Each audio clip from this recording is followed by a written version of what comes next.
So guys, I thought I'd do a brief update on where we are with the Himalayan.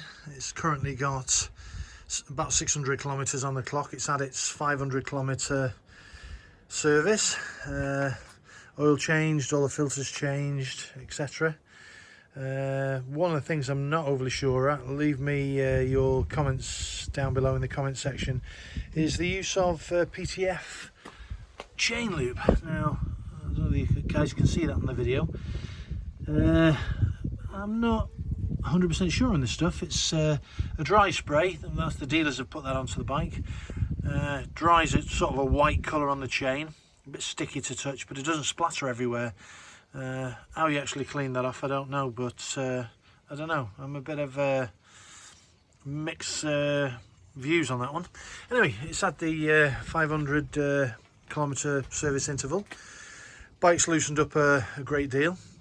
Strange thing I did notice once it went past the 500 kilometre mark was that it may be something I've just got in my head, but it definitely felt that way, that the revs on the bike seemed to drop dramatically by about 250 revs in each gear towards the end of the gear in relation to what speed you're actually doing. So I can't actually show you because we're static at the moment, but on the clock, say I was doing, I don't know, 80 kilometers an hour, and before it was showing 4,000 revs in top gear, or just under 4,000 revs. It seemed to drop dramatically, and it certainly did that in top gear. It's definitely opened up a lot more than it was before, and it seems a lot better.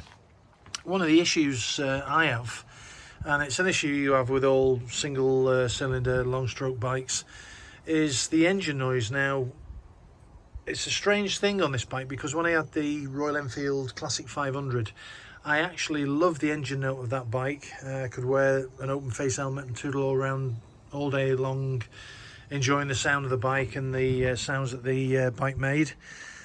What I find on this one is that I'm not too keen on the engine note. So if I wear a full face helmet or I wear earplugs, I tend to get a better ride altogether because I'm not distracted by the clatter of the engine. On the GoPro, it picks up the engine as quite a thumping sound, a single cylinder thumping sound.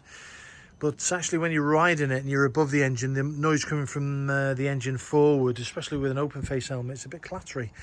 I think all single cylinders are like that, but the distraction of the noise compared to the revs you're doing, etc., just detracts a bit from the overall riding experience. I think you put a full face helmet on and earplugs, and you're not aware of that so much, so you then tend to realise that the bike doesn't vibrate as much as the early 500 Classic.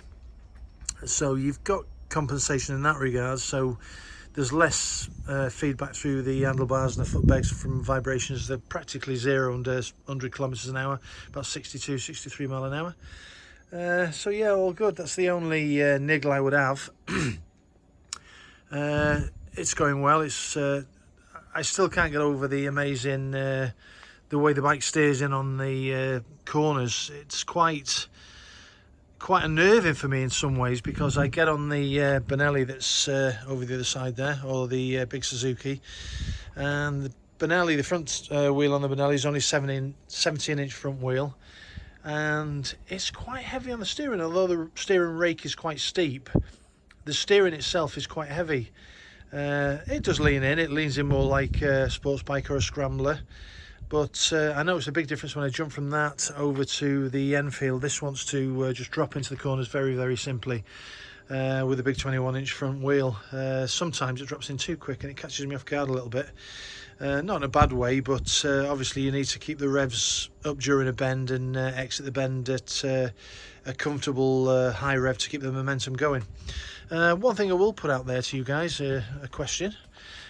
Maybe you'll have an answer, maybe you won't. This bike is going in for a service soon, and the last couple of rides I've had on the bike, it's riding perfectly well. It's running great. The twin cylinder engine on this rides like a triple. It's very, very smooth. But the last couple of ride outs I've had on it, if I actually brake using the front brake or the rear brake for a length of time, so not sharp braking, but holding, coming down, say a gradient to a giveaway sign, the engine cuts out. Now when the engine cuts out, the only way to start the bike is to take the key out, put the key back in, reset the whole system, and then it starts again. Short braking is a quick dab on the brakes, front or back, doesn't do anything. Rear braking or front braking, if it's prolonged, just cuts the engine, just cuts out, and it won't start again until you take the key out and reset it. Now, I've had all sorts of ideas, I've been on all sorts of forums and not come up with any answers, but I thought maybe low oil level, so there's a float that does an engine management and cuts it out. Brake fluid, I've checked all the brake fluid.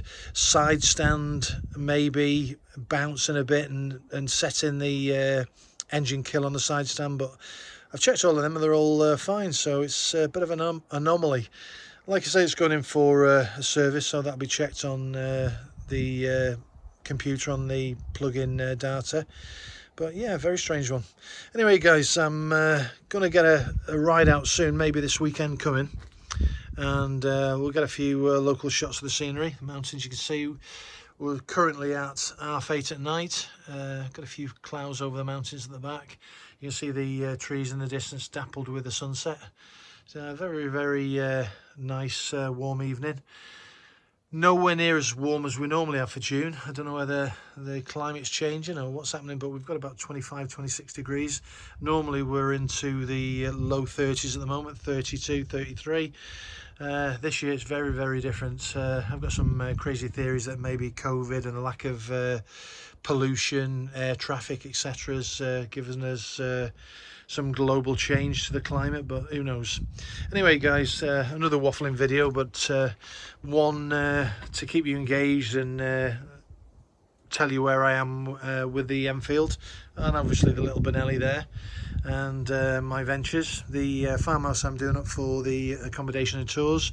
We're actually on the last bedroom. I've replastered the bedroom. It was in a shocking state and we've got to decorate, but we're nearly there, so God willing, and COVID coming to an end soon with regards to travel restrictions, etc., we may still get this venture off the ground. So peace out, guys, take care, ride safe, and wherever you are in the world, look after yourselves.